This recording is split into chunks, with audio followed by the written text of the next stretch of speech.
अनिष्ट तो कोई कर ही नहीं सकता, अनिष्ट तो हो ही नहीं सकता है, अब अनिष्ट नहीं हो सकता। हम भगवान के शरणागत हैं, हम भगवान के अनिष्ट कैसे हो सकता है?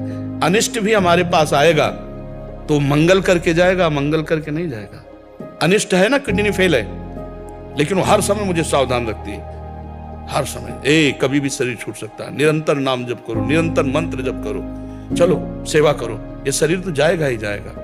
तो हमारे लिए अनिष्ट भी आएगा तो हमारा मंगल करके ही जाएगा, मंगल तो हो ही नहीं सकता।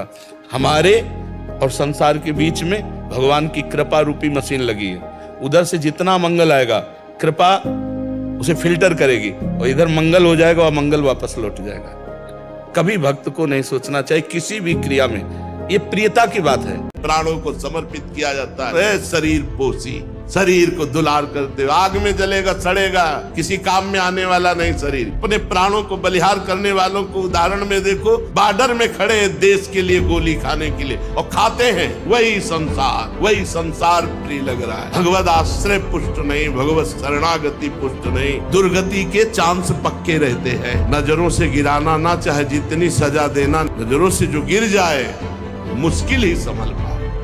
ये भगवत मार्ग है। पुष्ट रहो। अरे हर जन्म हमने संसार के लिए दिए, एक प्रियाजू के लिए दे देंगे। हम मुस्कुरा मुस्कुरा कर राधा राधा कहेंगे, बोलो, चाहे जितना तुम कष्ट दो। उपासक को थोड़ी निष्ठा तो रखनी चाहिए, थोड़ी निष्ठा, इष्ट निष्ठा, धाम निष्ठा, गुरु निष्ठा, नाम निष्ठा, कोई एक निष्ठा तो हृदय में होनी चाहिए।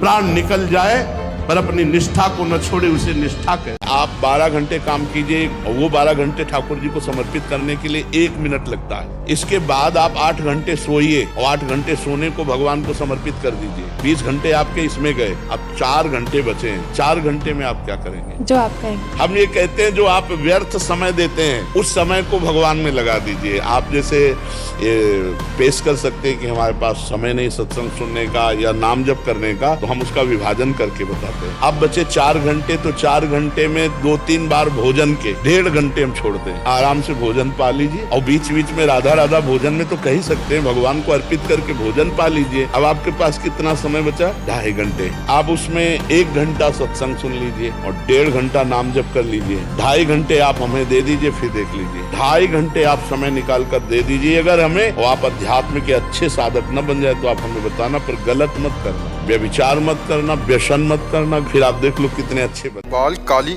साधु बनकर कालनेमी का जीवन बिताया। वंशक भगत कहाई राम के, किंकर कंचन कोहे काम के, कर्तव्य वायस। अब मरने का समय आ गया, महाराज जी मेरा मार्गदर्शन करें। धन्य है, भगवान की बड़ी कृपा है जो दर्शन दे आकर के। यही भगवान की भक्ति की प्रथम परिचय की प्रणाली है। जो भगवान के विशुद्ध भक्त हुए आज तक जहाँ परिचय दिया है वो यही परिचय दिया है। भगवान के विशुद्ध भक्त का यही परिचय है। ये केवल बोल रहे हैं, पूरा जीवन हो गया भगवान के भजन में। महाभागवतों की चाल अलग होती है। कैसे परिचय दिया, कैसे परिचय दिया, उनको कोई प्रश्न है? पूरा जीवन हो गया भजन। जिसका देहाभिमान गलित हो चुका है, जिसका देहाभिमान गलित हो चुका है, वो कितनी ऊंची स्थिति का है इसे कोई नहीं समझ सकता। पहला शब्द निकलते ही पता चल जाता है कि देहाभिमान रहित। वो केवल स्वाद जो अपने लोग खाए है ना, तो उसका स्वाद, मेरे प्रभु की शरणागति का स्वाद क्या है, और बार बार स्वाद, और बार बार स्वाद। तो प्रश्न करता कोई अज्ञानी नहीं होता, प्रश्न करता रसास्वादी होता है। अपने इष्ट की बार बार शरणागति, बार बार महिमा सुनकर हृदय में नवीन नवीन उल्लास।